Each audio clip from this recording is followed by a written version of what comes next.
Hello everyone, I'm Julien Levrard, I'm the CISO of OVH Cloud, and I'm really happy to be with Rodolphe Arand, Managing Director of Yes We Hack, one of our partners providing bug bounty services. So Rodolphe, can you explain us what is a bug bounty program? Sure, Julien. Thanks for this kind introduction. So first, I say a few words about Yes We Hack. We are the first and leading bug bounty platform in Europe. We are the first in the sense that we've been existing since 2015. And we are also the leading platform in terms of researchers' size community. So we have the largest community of European researchers with more than 33,000 vetted researchers to date on the platform. And also the first platform in terms of the number of programs we run with client organizations across Europe and across the globe, actually, as we have clients in more than 40 countries and offices in Europe and in Asia, in Singapore, to be more precise. So the reason why bug bounty knows strong traction lately is due to the fact that most security leaders find themselves in what we could call a perfect storm, which is made of different macro trends. The first being obviously the explosion of the number of cyber attacks and coming with a booming cost, but no big news on that. But more importantly, this is the acceleration of the so-called digital transformation that leads to a continuous and endless expansion of the attack surface. And that happens with a backdrop of perennial talent shortage in terms of cybersecurity skills, and security leaders who face such a situation with outdated solutions, which are mainly pen tests, which don't scale. And then comes bug bounty. Bug bounty is a platform-driven, crowdsourced-based model where client organizations, such as OVH Cloud, can invite researchers to test their digital assets, find vulnerabilities, and can be paid by rewards or bounties for those vulnerabilities. And this all happens through very strict rules about what researchers can do, what they cannot do, how much they will be rewarded, etc. And actually, we make a distinction between two main kind of programs. First, you have the private programs, where the organizations would invite handpicked, selected researchers to test their assets. So that can be 5, 50, 500, 5,000 researchers. And then you have the public programs, where it's exactly what OVH Cloud has been running for years now. And there it's the whole researchers community which is invited to the program and that can actually look for vulnerabilities. The private programs, which are the vast majority of the programs we run for our clients, remain confidential. The public programs, as they are public, anyone can be informed of their existence, and it's a way for organizations, such as yours actually, to showcase their transparency and security guarantees. And we, as a platform, we act as an intermediary between our clients and our community that we built and that we've developed, and all the interactions between the client organizations and the researchers would happen through our platform.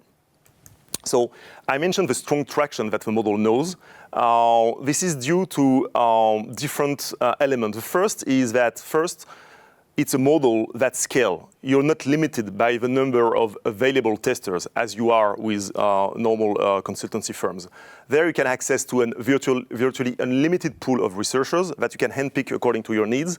So more testers mean more vulnerabilities, and more targeted testers mean more targeted vulnerabilities. So that's one thing.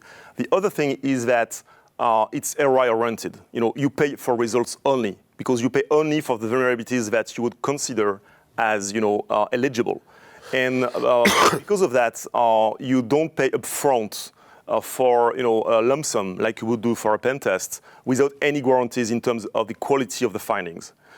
And third, it's a highly flexible model, which is agile intrinsically, and that actually help the security leaders to align their audit practices to their delivery and development method. Okay, so whether you're in a continuous integration or development, or either you're still with the cascade mode, in any case, you can actually run the audits periodically or continuously, whatever your project life cycles are. So, as you say, OVH Cloud, we are a customer from Yes We Hack for several years. I think we started to work together 5 years ago, something like that. We were kind of one of the first to work with you, and what we were really interested when we started working with Yes We Hack as a bug bounty program is a very specific mindset of security assessments that we can do with this program. Because when you are implementing a security approach, a security roadmap, basically you are working with roadmaps, with business priorities, with IT and product roadmaps, with budget, and you have to prioritize different activities. And the side effect is that you must focus on what is trendy in your company. You are focusing on new product, you are focusing on what is visible, but you have to have in mind that the hackers, they don't think like that. They try to find the easiest way to find your data, the easiest way to target you, the easiest way to hurt you. And we need at the time to have such assessments that allow us to have real live security test. And the bug bounty was the perfect answer for that. So, of course, we have a lot of needs in terms of security assessment. We need to assess legacy system. We need to help project owner to check the security of a new product is quite okay. We need to assess regularly different scope to ensure that everyone has done their work properly, etc. There is dozens of reasons to do security assessment. And of course, bug bounty doesn't meet all these needs. It doesn't fit to all assessments, but it's a really relevant and pertinent complement to traditional approach, and it ensures that you don't let any blind spot in your security approach. That's how we use it. So we are using the public program for 5 years now, and we are testing now some private programs, and we have understood that actually the two kind of program are not meant for the same needs at the same company. A public program, it requires quite high maturity because you have to manage a big uncertainty. You have a lot of hunters that will give you some vulnerabilities that you will have to manage. You can have a pretty high workload, needs a pretty high workload, and you have to be sure that you will be able to face this workload. A private program allows you to focus more specifically with a really hacker mindset on some project. And so we try to balance the two approaches depending on our needs to be sure that we use the best of Yes We Hack program for any of our needs. So why we choose Yes We Hack? Because Yes We Hack is not the only one on the market. We are really big fans of the platform. In itself, the platform is really perfectly designed. It's really easy to use, and we use it with great pleasure every day. It's really something that is extremely important when we are working on vulnerabilities. Having a good platform, a platform that is effective, is something really important. It provides us a real framework of trust with the security hunter community, and it's really important that they feel in trust and that we feel in trust. We are talking about hard vulnerabilities that can put our business at risk. And it's important that everyone is in trust and the confidentiality is really well preserved. And Yes We Hack provide all these guarantees.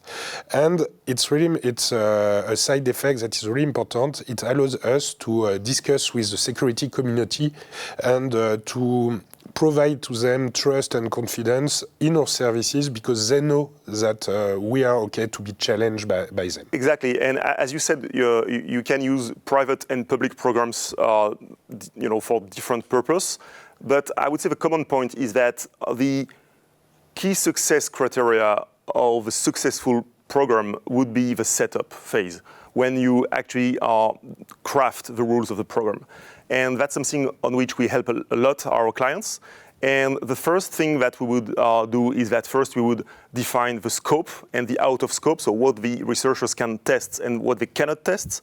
Then we would define the qualifying versus non-qualifying vulnerabilities, which are the very categories of vulnerabilities which are eligible to a bounty and that the researchers can actually test and report versus the other ones.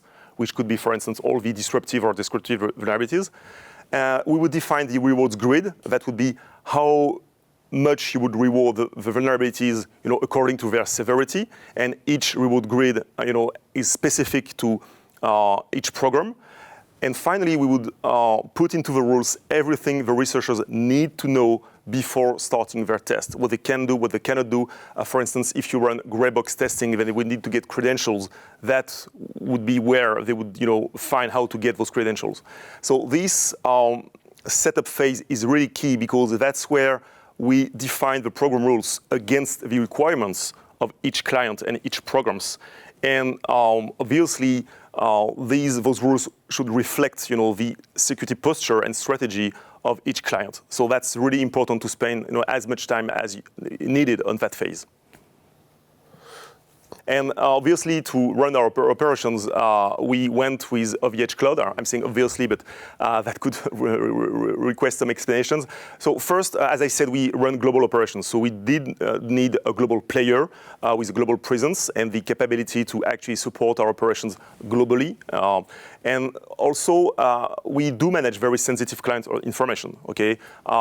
We speak about vulnerabilities and exploits. So we needed the maximum security guarantees, and in the same time, the maximum sovereignty guarantees, because many of our clients don't want their vulnerability to be stored in some US-based infrastructure. So I would say that security, guarantee, and the global capabilities were the key elements of our decision to go for OVH Cloud. And we are really happy to host your system, but also when we use your system, your platform, we are really happy that you only stay in a data sovereignty environment and that there is no other system elsewhere. And we have guarantees that all the data related to our vulnerabilities stay in a trust environment. And that's really an important matter for us. And actually, you might have heard that we actually run the Bug Bounty program, the public program for the Swiss Confederation to secure their e-voting system. And one of the key element of their own decision to select Yes We Hack, together with many others, was the security guarantees that we could provide in terms of sovereignty and that the data would stay in Europe. So it's aligned with our values. Exactly. So I hope that you feel ready to launch your own Bug Bounty program with our partner Yes We Hack. Maybe some few tips for you before you go. First, don't underestimate the workload. Of course, there is a really good ROI, as we said earlier, but it's something, it will take you time. You will have to do the triage, you will have to do review, you will have to define the reward that you will provide. It's work. Like you cannot use Yes We Hack platform thinking that everything will be run alone without you. You will need to follow the program. It's really important. You need to be fair in rewards. If you want to have good hunters working for you regularly, you have to be fair each time. If you don't pay them, they don't come back, and you lose the right guys. You have to be open to critics. You are opening and showing your system to hunters. They will critique them, they will find vulnerability. You have to be in an open mindset to be sure that you maximize the revenue of this platform, and try to ensure that your program is exciting for them. The more exciting it is, the more good hunters you will have, and they will find better vulnerabilities. So it's something where everyone is winning. And of course, but I think it's the most important, when you find a vulnerability, please correct it. It's really important. It's important, of course, for your security, but also for the hunter. If a hunter sees that you don't correct a vulnerability, he will be disappointed and he won't work for you anymore. So I invite you to go on the OVH marketplace and type Yes We Hack in the search bar to find the different solutions that are provided by Yes We Hack. So you can test for yourself and on your system and your application to implement a Bug Bounty, either a private program or a public program. It's really easy to do. So go on marketplace.ovh.com and you will be able to find everything everything YesWeHack is providing. So thank you very much, Rodolphe, for sharing all this information about YesWeHack, and I hope this story between OVH and YesWeHack will continue for very long. Thank you.